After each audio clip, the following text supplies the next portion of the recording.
Before Cleopatra became one of history's most legendary queens, before Rome painted her as a seductress and a threat to empires, she was simply a young woman standing on the edge of power. She was only 18 years old, brilliant, ambitious, and already surrounded by enemies.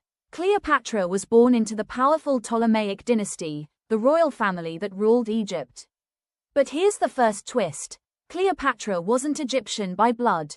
Her family was Greek, descendants of Alexander the Great, ruling Egypt from the dazzling city of Alexandria. It was a city of beauty, wealth, and knowledge.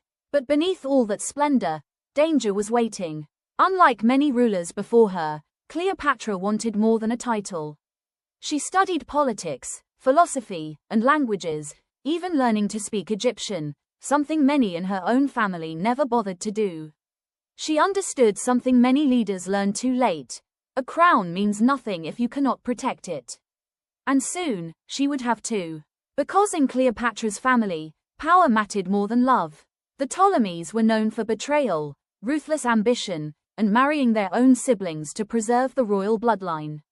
And Cleopatra was trapped inside that tradition. When her father died, she was crowned Queen of Egypt. Young, unproven, but ready. Or so she thought. There was one problem: she would not rule alone. Tradition forced her to share power with her younger brother, Ptolemy XIII, who was also her husband. At first, Cleopatra refused to be treated like a figurehead. She issued decrees in her own name. She placed her face on royal coins. She made it clear she intended to lead.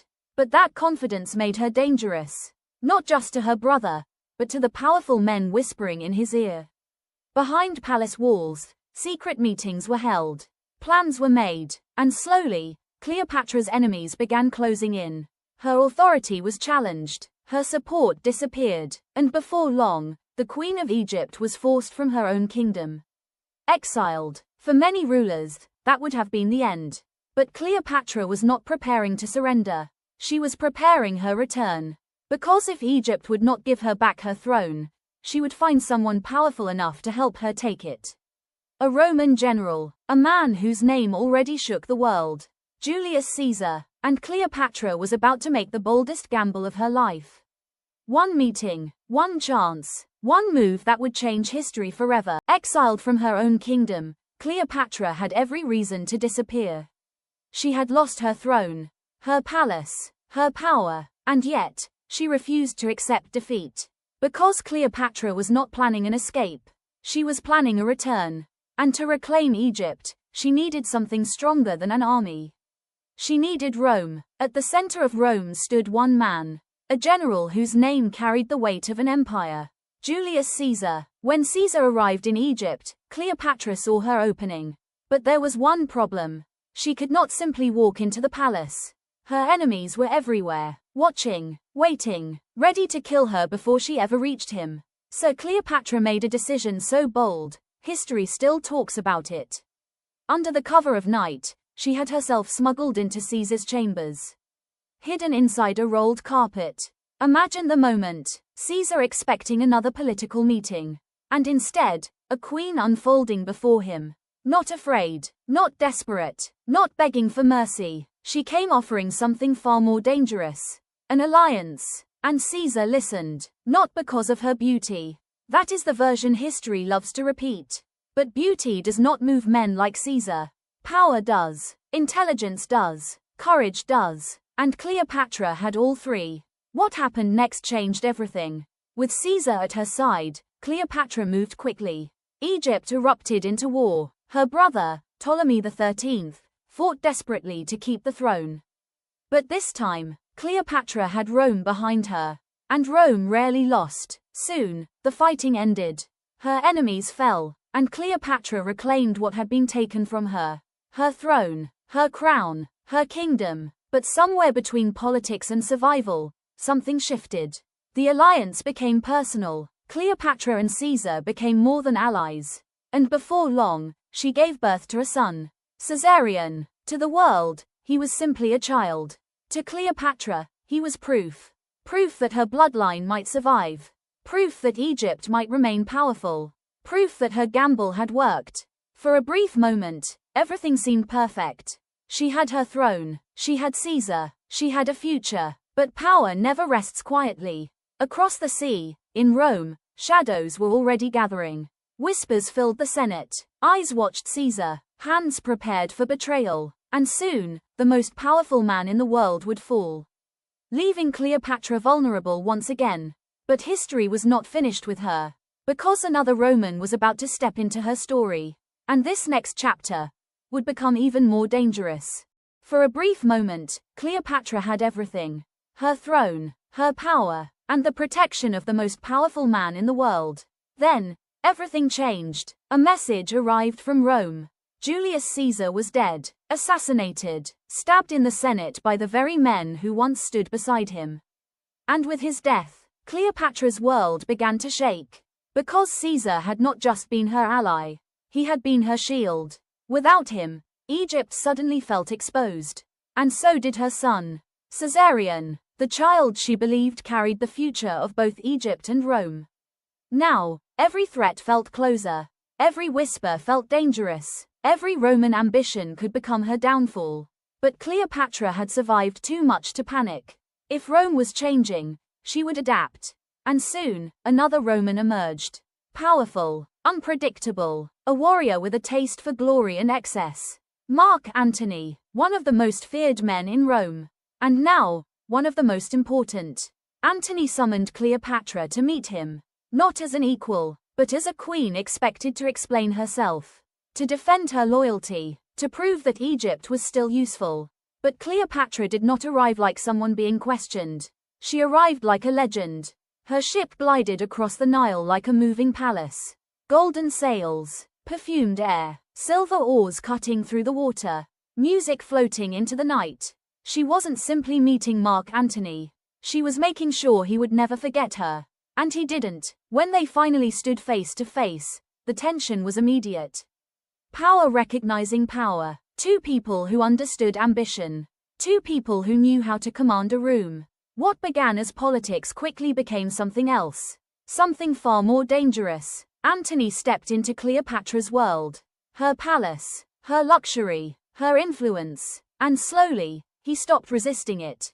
Rome began to whisper. The general was becoming distracted, enchanted, too loyal to Egypt, too loyal to Cleopatra. The rumors spread through the Senate like fire. Some called her manipulative, others called her a threat. But Cleopatra had heard all of it before, and she did not care. Because once again, she had secured what she needed. A powerful Roman by her side. Together, Cleopatra and Antony stood stronger than ever.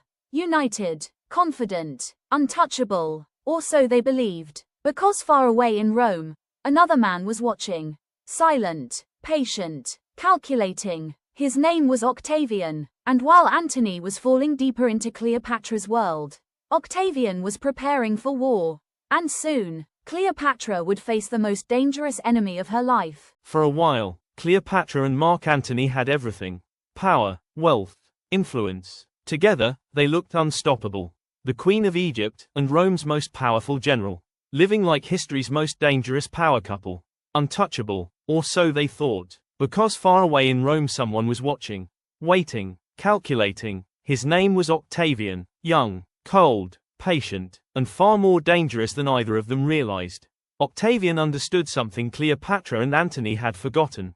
You do not always destroy your enemies with swords. Sometimes, you destroy them with a story. So he began to whisper that Antony had changed, that Rome's great warrior had become weak, distracted, that he had abandoned his people for Cleopatra, a foreign queen, an Egyptian seductress, a woman who, according to Octavian, had completely bewitched him.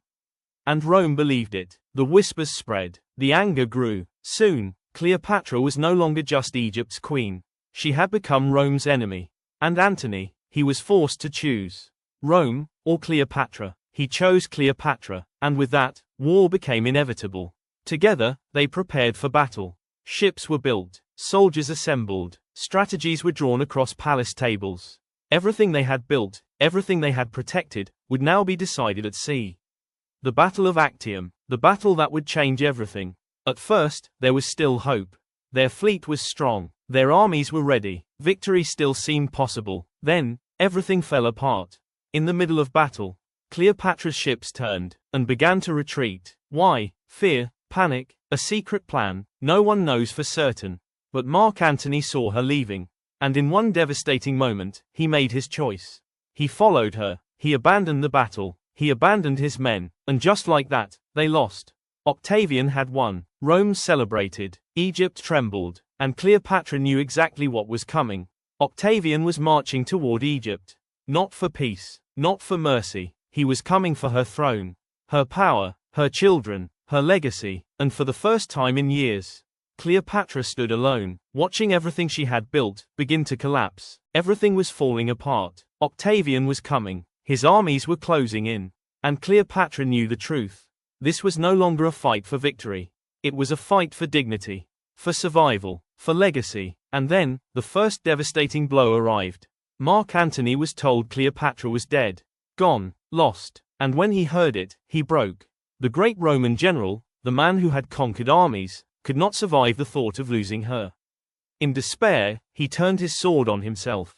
But death did not come quickly. Wounded and dying, Antony was carried to Cleopatra, and there, in what would become one of history's most tragic final meetings, he died in her arms.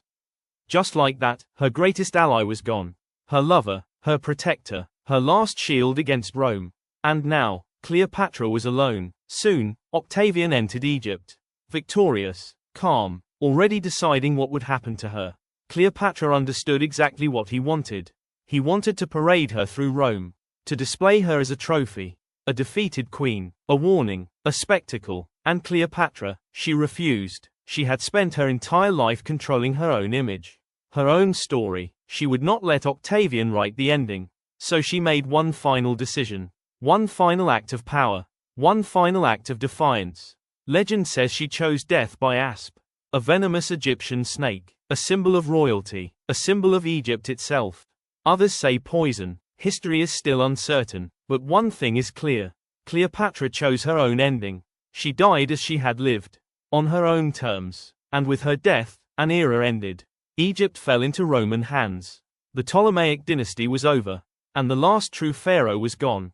But Cleopatra, she was never forgotten, not because she was beautiful, not because of the men she loved, but because centuries later, we are still talking about her, still debating her, still fascinated by the woman who refused to disappear quietly.